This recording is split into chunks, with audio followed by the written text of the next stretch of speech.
신명기 33장 26절부터 29절까지 저와 여러분이 돌아가면서 한 절씩 읽겠습니다. 여수론이여 하나님 같은 이가 없도다. 그가 너를 도우시려고 하늘을 타고 궁창에서 위엄을 나타내시는도다. 영원하신 하나님이 내 처소가 되시니 그의 영원하신 팔이 내 아래에 있도다. 그가 내 앞에서 대적을 쫓으시며 멸하라 하시도다. 이스라엘이 안전히 거하며 야곱의 샘은 곡식과 새 포도주의 땅에 홀로 있나니 곧 그의 하늘이 이슬을 내리는 곳에로다. 이스라엘이여 너는 행복한 사람이로다.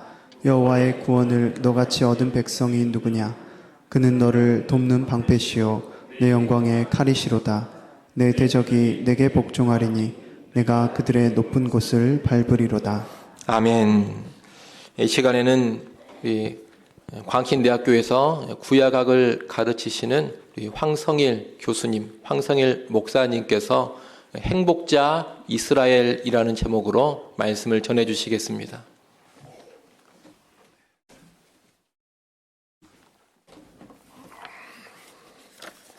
할렐루야. 네, 대단히 반갑습니다.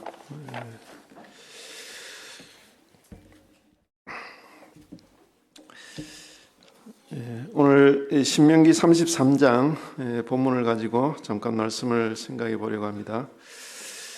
신명기는 출애굽한 이스라엘 백성들이 가나안 땅에 들어가기 직전 모압들이라고 불리는 요단강 동편 지역에 머물러 있을 때 모세가 이스라엘 백성들에게 선포한 말씀이 되겠습니다.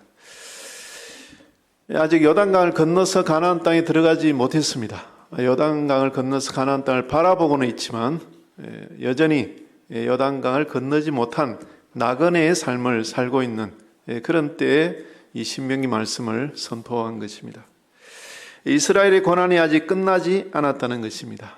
가나안 땅을 차지하는 것은 고사하고 아직 들어가지도 못했습니다. 젖과 꿀이 흐르는 땅으로 인도하시겠다는 하나님의 그 약속의 말씀만 의지하고 여기까지 왔습니다. 그런데 그 과정이 쉽지는 않았습니다. 광야에서 1세대 사람들이 다 죽었습니다. 출애굽해서 이집트 땅에서 나왔던 그 사람들이 광야 생활 40년을 보내면서 모두 다 죽었습니다. 그리고 그들의 자녀들이 이제 두 번째 세대가 되어서 지금 요단강 건너편 가나안 땅을 바라보고 있는 것입니다. 이스라엘 백성은 여전히 나그네로 살고 있었고 마치 노숙자처럼 여전히 집과 땅이 없이 방황하는 신세였습니다. 이처럼 40년 광야의 고난이 아직 끝나지 않았는데 가나안 땅을 바라보면 또 이스라엘이 가나안 땅에 들어가기 위해서 그 땅을 차지해야 한다는 그 생각을 하게 되면 아직도 많은 고난이 남아있을 것이다 하는 그런 두려운 마음이 생기게 되는 것입니다. 이런 그 순간, 이런 때에 가나안 땅에 곧 들어갈 것이다 하는 그 기대감, 그러나 들어가는 것이 쉽지 않을 것이라는 또 두려움, 소망과 불안이 함께하는 그런 때였습니다. 이때 모세가 이스라엘 백성에게 축복하는 말씀이 신명기 말씀이고 특별히 이 신명기 33장의 말씀인 것입니다. 33장 1절에 보면 하나님의 사람 모세가 죽기 전에 이스라엘 자손을 위하여 축복함이 이러하니라 했습니다.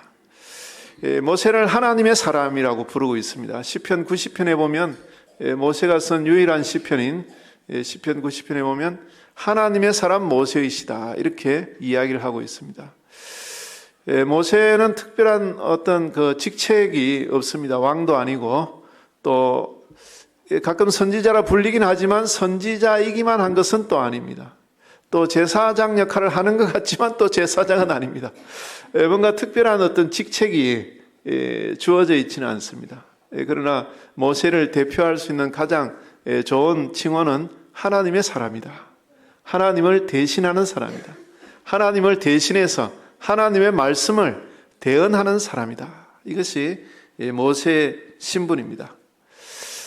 이 33장 축복의 말씀을 시작하면서 하나님의 사람 모세가 이렇게 축복했다라고 모세의 그 신분에 대해서 구체적으로 이야기하고 있는 이유는 이 33장 축복의 말씀이 모세 개인의 소망이 아니고 모세 개인의 희망사항이 아니고 하나님의 뜻에 의해서 주어진 하나님의 축복의 말씀이다 하는 것을 보여주고 있는 것입니다. 그러므로 신명기 33장은 하나님의 뜻이고 하나님의 계획인 것입니다.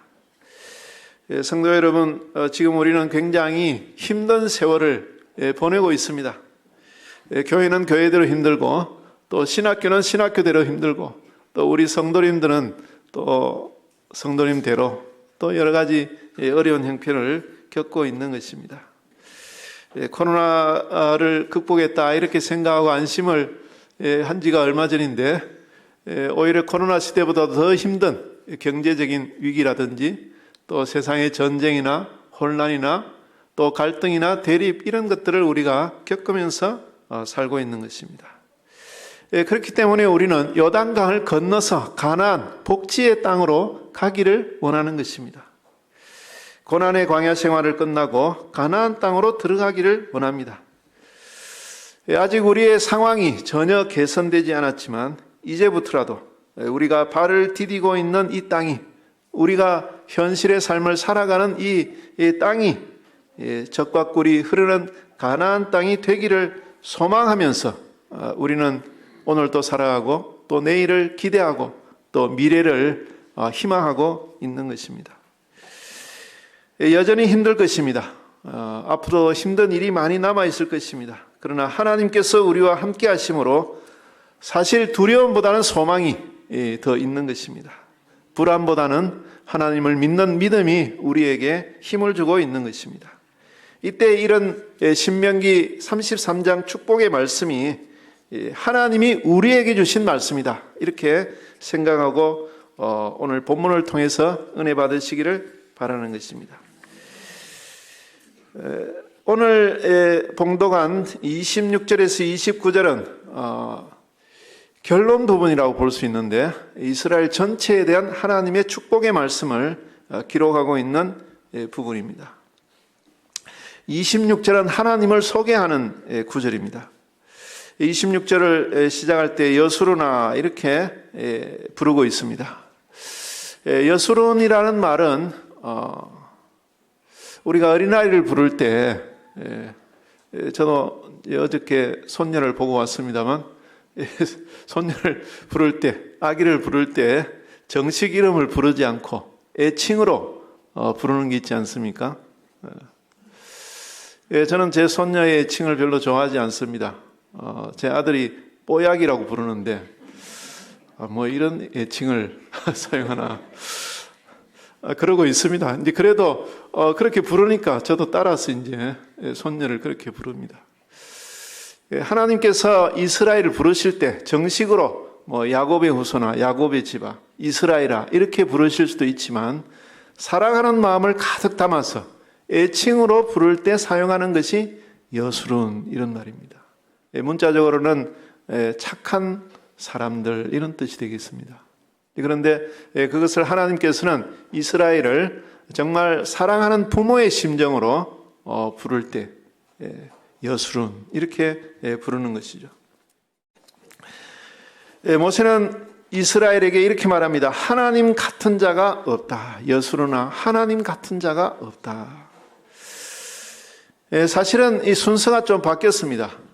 원래 원문 성경에는 하나님 같은 자가 없다. 여수르나 이렇게 이제 순서가 시작이 됩니다.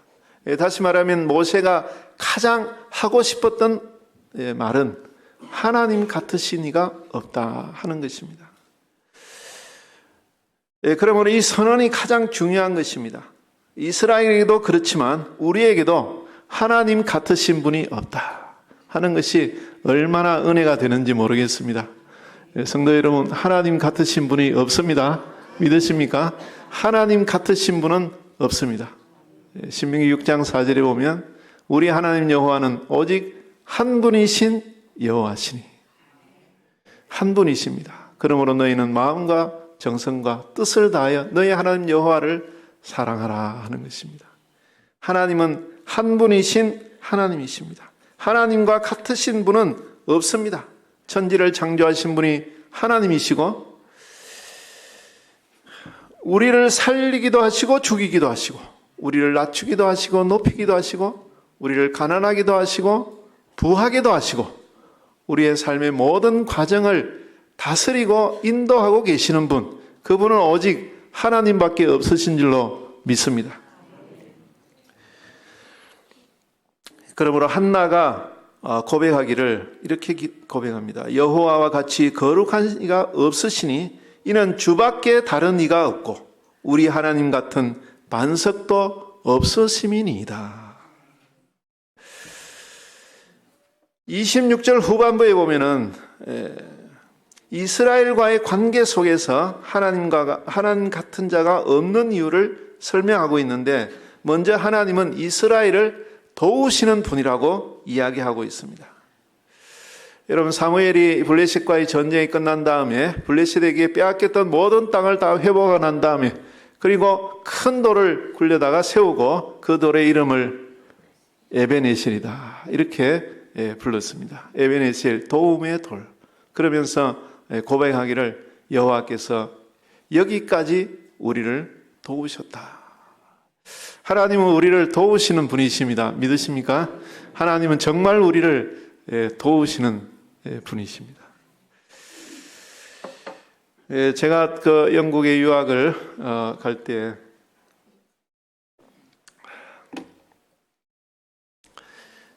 많은 사람들이 저를 찾아와가지고 우리 황선일 목사님 공부하러 영국에 유학을 가신다는데 후원하겠습니다 이러더라고요.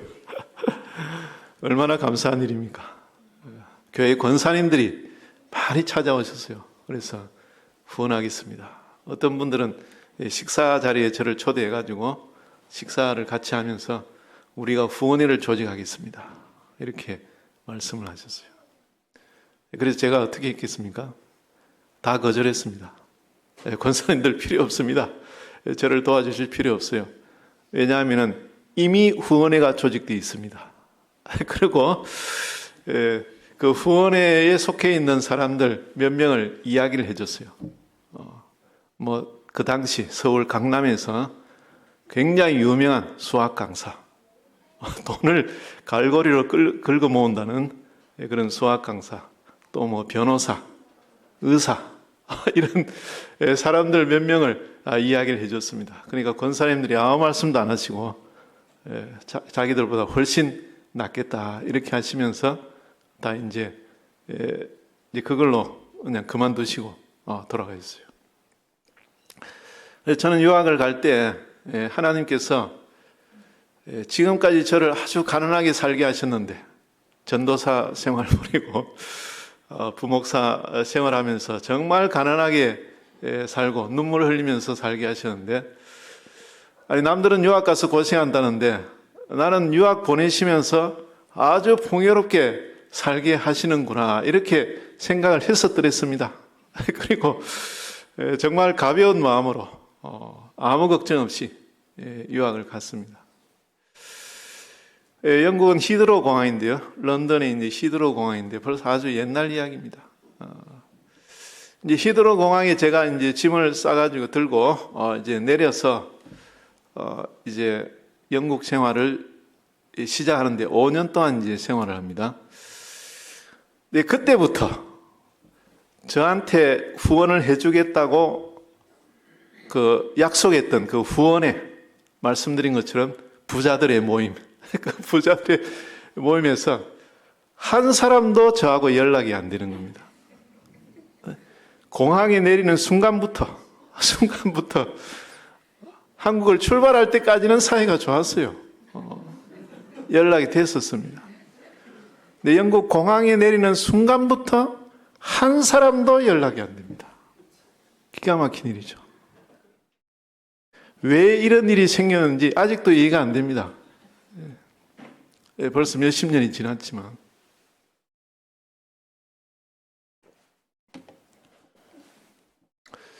제가 이제 그 당시에는 이 전화가 잘 안 됐습니다. 국제전화 잘 안 됐어요. 그리고 온라인으로 이메일 보내는 것도 그 당시에는 거의 없었습니다. 예, 그래서 뭐 네이버, 다음 이런 건 전혀 없었던 시대니까. 예, 그래서 제가 이제 그 공중전화로, 영국에 있는 공중전화, 동전을 넣어야 되는데 동전이 뭐 계속 들어가야 돼요. 500원짜리 같은 그 1000원짜리 이런 동전을 집어넣으면은 뭐 몇 초 사이에 계속 집어넣어야 됩니다. 그러면서 계속 연락을 시도해보고 또 일반적인 그 컴퓨터 이제 제가 뭐 잘 모르겠습니다만은 보통 쓰는 그 프로그램은 이메일이라는 게 없었어요. 그래서 공대생들이 사용하는 이상한 프로그램이 있더라고요. 저는 잘 몰랐어요. 그것을 어디 가서 배워가지고 그렇게 해가지고 컴퓨터로 이제 연락을 또 취해보기도 하고. 근데 전혀 연락이 안 되는 거예요. 그래서 제가 공부하던 그 대학교에서 이제 컴퓨터를 사용하는데 그 학생들이 많이 있는 장소에 컴퓨터가 있거든요. 거기에서 이메일을 이렇게 보내다가 눈물이 펑펑 쏟아지는 거예요. 그러니까 거기 있던 외국인들이 웬 동양인이 하나 이 컴퓨터 앞에 앉아있더만 대성통곡을 하는 걸 보고 저 사람이 왜 저러나 이렇게 이제 놀래가지고 저를 다 쳐다보고 그럴 때가 있었습니다. 제가 가지고 간 돈이 전세금을 빼가지고 1,700만 원을 가지고 갔는데 그거 안 잊어버려요. 1,700만 원 가져갔는데 이게 금방 다 나가버리더라고. 가족이 영국에서 물가가 또 비싸거든요. 거기 사는데 한 6개월 지나니까 다 떨어졌어요. 그래서 야 이거 일주일만 더 있으면 거리로 나가야 된다. 집에서 쫓겨난다. 가족들 데리고 그때 이제 초등학교 1학년짜리 이제 아들이 있었는데 가족들 데리고 거리로 나가야 된다. 이러고 있었습니다. 그래서 통장에 이제 잔액이 점점 이제 없어져 가지고 이제 하루 지나면 영원이 되겠다. 이러고 이제 그 순간에 누군가 돈을 보내주시더라고. 누군가 보내주시고. 근데 어떤 권사님을 통해서, 지금은 목사님 사모님이신데요. 이제 뭐 연로하시겠죠, 지금은. 근데 어떤 권사님을 통해서 돈을 보내주셨습니다. 근데 그분이 보내신 건 아니에요. 그분은 대신 보냈습니다. 대신 보내고 다른 분이 그분을 통해서, 그분이 저하고 잘 아니까 다른 분이 그분을 통해서 대신 보냈어요. 이제 보내시는데 자기 이름을 절대 밝히지 마라. 이렇게 하고 돈을 보내신 거예요. 누가 보낸지 아직 모릅니다. 아직 모릅니다. 그리고 그때부터 익명으로, 그러니까 그 권사님을 통해서 계속 돈이 이제 오기 시작하는데 생활에 꼭 필요한 만큼 또 등록금 내기에 꼭 필요한 만큼은 아주 부족하지는 않게 충분히 감당할 수 있지만 풍요롭지는 않게 그렇게 계속해서 5년 동안 제가 유학생활을 마칠 때까지 계속해서 돈이 왔습니다. 그래서 제가 계산해 보니까 1억 7천만 원을 썼어요. 많이 썼습니다. 5년 동안 등록금 포함해서 생활비까지. 제가 원고는 따로 준비했는데 오늘 또 갑자기 간증이 나와버렸네요. 1억 7천만 원을 쓰고 왔습니다. 그런데 그 중에 한 80% 가량의 그 액수를 익명으로 받았습니다. 여러분 놀랍지 않습니까? 그 보내시는 분들이 절대 자기 이름을 밝히지 마라 그래요. 제가 이제 돈을 직접 이제 보내주시는 권사님한테 제발 그 성함을 좀 가르쳐 달라. 제가 감사 편지라도 써야 되겠다. 이렇게 하는데 안 가르쳐 줘요. 그래서 지금도 아직 모릅니다. 어떤 분이 저한테 돈을 보내주셨는지.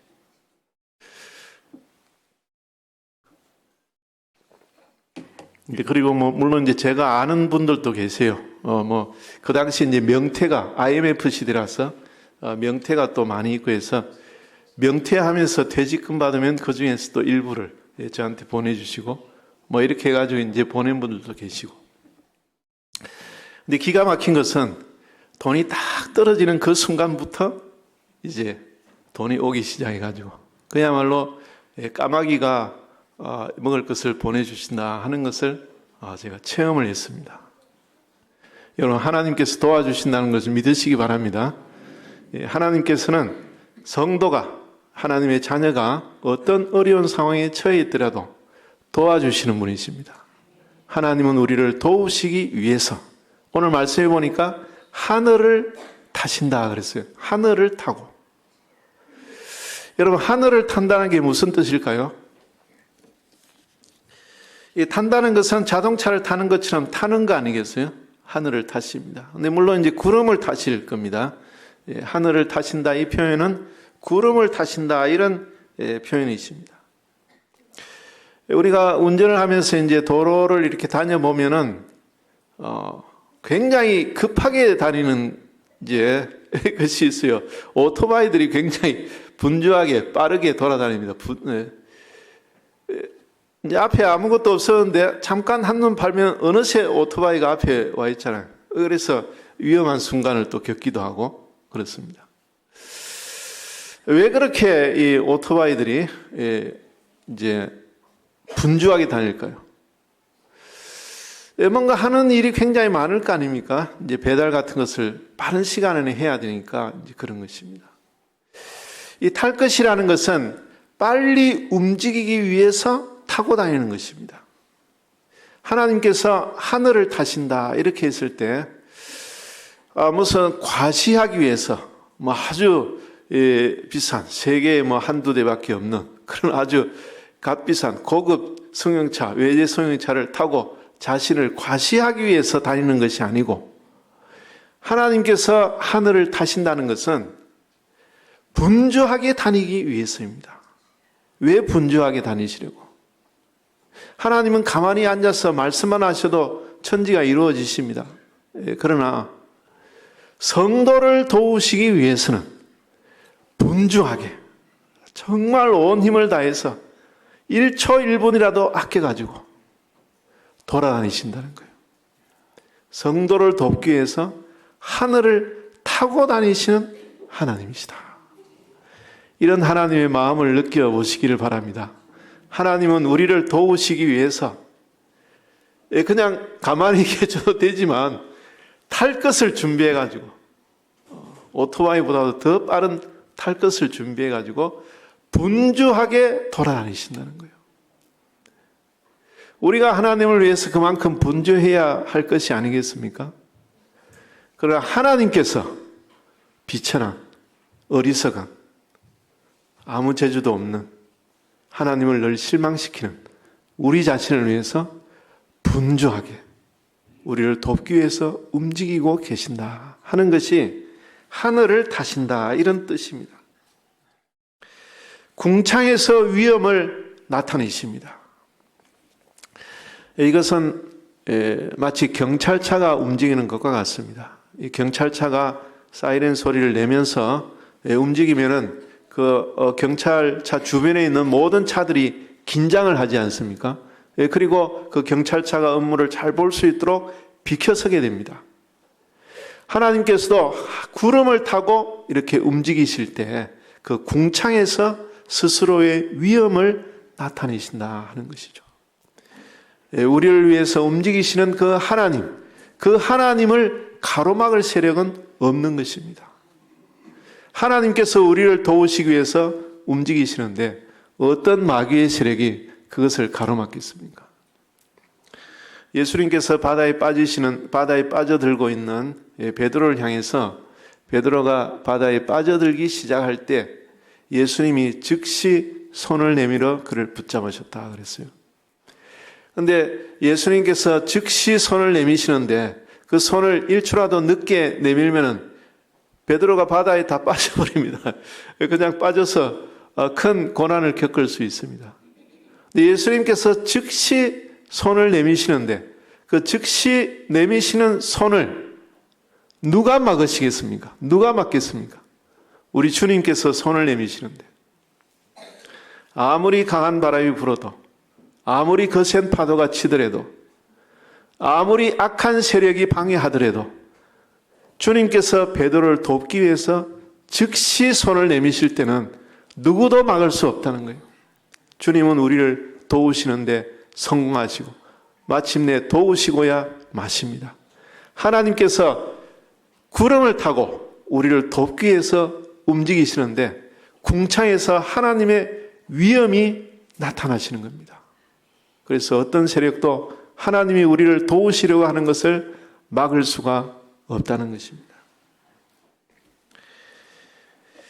27절에 보면은 영원하신 하나님께서 우리의 처소가 되신다 이렇게 이야기하고 있습니다. 이스라엘은 가나안 땅을 처소로 자기의 땅으로 삼기 위해서 거기가 젖과 꿀이 흐르는 땅이다 하고 그리로 가기 위해서 온갖 고난을 겪고 있습니다. 그러나 참된 처소는 오직 하나님이시라는 것을 믿으시기 바랍니다.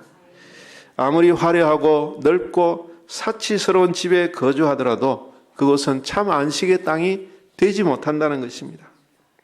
주의 궁전에서의 한날이 다른 곳에서의 첫날보다 나은즉 악인의 장막의 거함보다 내 하나님의 문지기로 있는 것이 좋사오니 그랬습니다. 하나님의 처소에 거하는 것이, 하나님을 나의 처소로 삼는 것이 우리에게 가장 복된 삶이 되는 줄을 믿습니다. 또 하나님의 팔을 영원하신 팔이라고 말하고 있습니다. 왜냐하면 영원토록 힘이 떨어지지 않는 팔이라는 뜻입니다. 손녀 이야기를 잠깐 했습니다만 이 어린 아기라도 안고 조금 지나면 팔에 힘이 빠져요. 그래서 너무 힘듭니다. 제가 제 아들을 안고 버스에 탔을 때가 기억나는데 많은 버스였는데 아들을 안고 있었어요. 근데 아들이 너무 무거운 거예요. 그래서 그냥 던져버리고 싶더라고요. 어떻게 할 수가 없어서 너무 무겁고 팔이 아프니까 이거 좀 던져버렸으면 좋겠다. 하나님께서 우리를 도우시는 팔은 영원하신 팔입니다. 영원토록 그 힘이 다하지 않는, 우리를 언제라도 어떤 상황에서라도 안전하게 우리를 지켜주시고 보호하실 수 있는 팔이라는 뜻에서 영원하신 팔이라고 표현하고 있는 것입니다. 28절에 가면은 하나님께서 우리를 풍요로운 삶으로 인도하신다고 약속해 주고 있습니다. 야곱의 셈은 야곱에게서 나온 12아들들, 곧 이스라엘 민족을 가리킵니다. 이스라엘이 곡식과 새 포도주의 땅에 홀로 있다는 말은 독차지한다 이런 뜻입니다. 하나님의 복을 독차지합니다. 그 땅은 하늘에서 이슬이 흡족하게 내리는 곳입니다. 하나님께서는 가나안 땅을 가리켜 말씀하실 때 항상 젖과 꿀이 흐르는 땅이다 이렇게 말씀하십니다.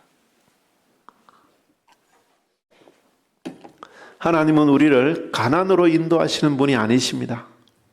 하나님은 우리를 고난으로 인도하시고자 하시는 분이 아니십니다. 고난은 일시적인 과정은 될 수 있습니다. 가난이 잠깐 겪는 과정은 될 수 있습니다. 그러나 하나님께서 우리에게 주시고자 하는 것은 평안이요 풍요로운 복된 삶이라는 것을 믿으시기 바랍니다. 하늘에서 이슬이 흡족하게 내려서 야곱의 셈이 그 땅을 홀로 독차지할 것이라고 하나님께서 약속하시고 마지막에 하나님께서 29절에는 그렇기 때문에 이스라엘을 행복자라고 선언하고 있습니다. 우리 행복자다 하는 말은 복을 받는 자 이런 뜻입니다.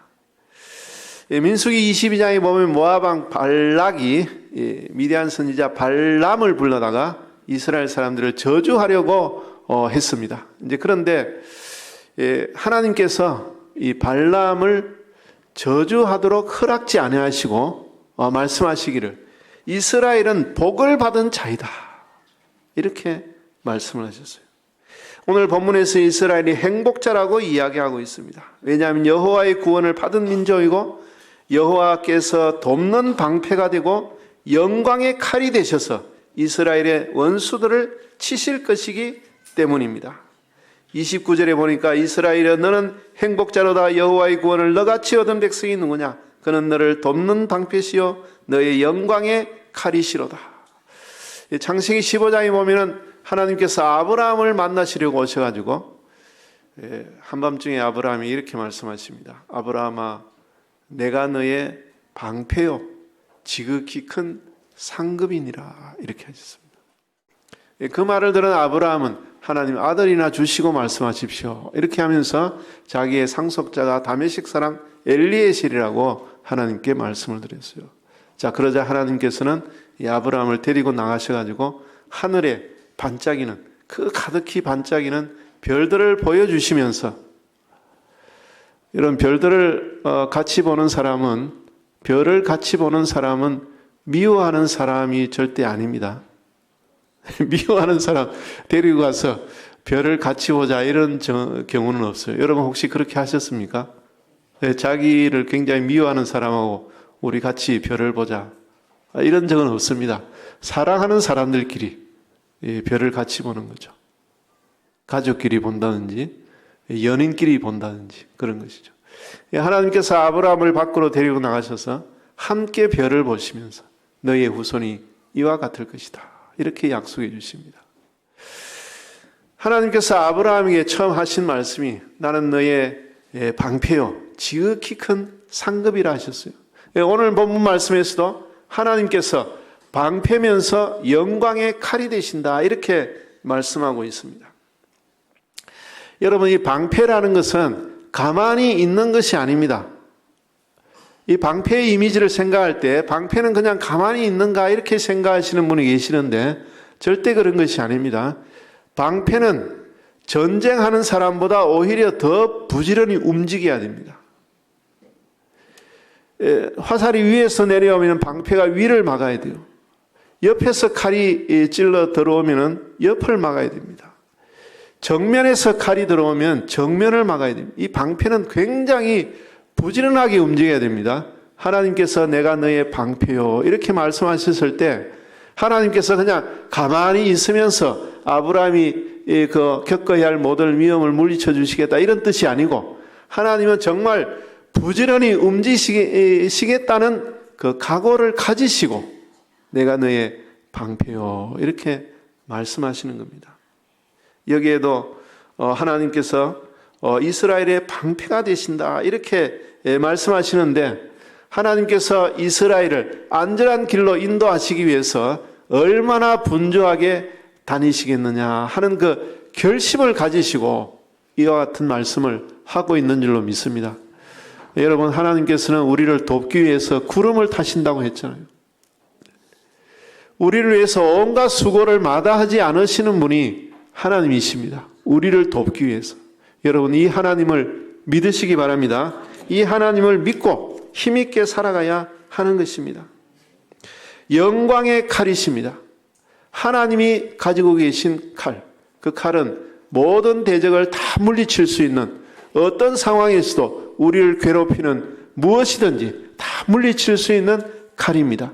그렇기 때문에 영광의 칼이고 그 칼이 휘둘러지면은 그 칼을 가지고 있는 사람이 영광을 얻을 것이기 때문에 영광의 칼입니다.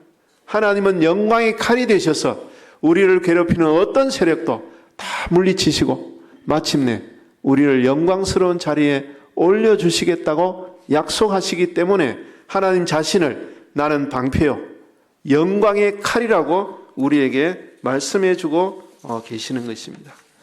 시간이 많이 갔기 때문에 말씀을 정리하려고 합니다. 성도 여러분, 지금 힘든 시기를 살고 있는 우리의 형편은 마치 요단강을 건너기 직전인 것 같습니다. 요단강 건너편을 바라보면 거기가 젖과 꿀이 흐르는 땅, 하나님이 함께 하시는 복된 땅이라는 것을 볼 수 있는데 그런데 지금은 여전히 우리가 고난 가운데 있습니다. 지금은 여전히 어려움 속에 처해 있습니다. 이때 이 신명기 33장 말씀을 꼭 기억하시기 바랍니다. 다른 것은 다 잊어버리시더라도 여호와 같은 이가 없다는 것을 기억하시기 바랍니다. 하나님 같으신 분이 없습니다. 우리를 위해서, 우리를 돕기 위해서, 우리를 섬기기 위해서 부지런히 움직이시는 하나님, 구름을 타시고 그렇게 바삐 움직이시는 하나님, 방패가 되어서 이리저리 우리의 사방을 지켜주시는 그 하나님, 그 하나님을 믿으시기 바랍니다. 그러면 하나님께서 정말로 우리에게 너는 행복자로다, 여호와의 구원을 이와 같이 경험한 자가 누구냐 하시면서 우리에게 복된 삶을 허락해 주실 줄로 믿습니다. 하나님 아버지 참으로 감사합니다. 우리는 부족하고 연약해서 하나님 앞에 상급을 받을 만한 일을 할 수 없는 어리석은 자들이지만 그러나 하나님께서 우리를 복된 삶으로 인도해 주시겠다고 약속해 주시는 것을 참으로 감사합니다. 하나님 아버지, 하나님께서 구름을 타시고 방패가 되셔서 우리를 안전한 길로, 복된 길로, 행복한 삶으로 인도해 주시겠다고 약속하셨사오니 이 약속의 말씀을 믿고 담대하게 가나안 땅을 향해 나아가는 저희들 되게 하여 주시옵소서. 감사하고 예수님의 이름으로 기도하옵나이다. 아멘.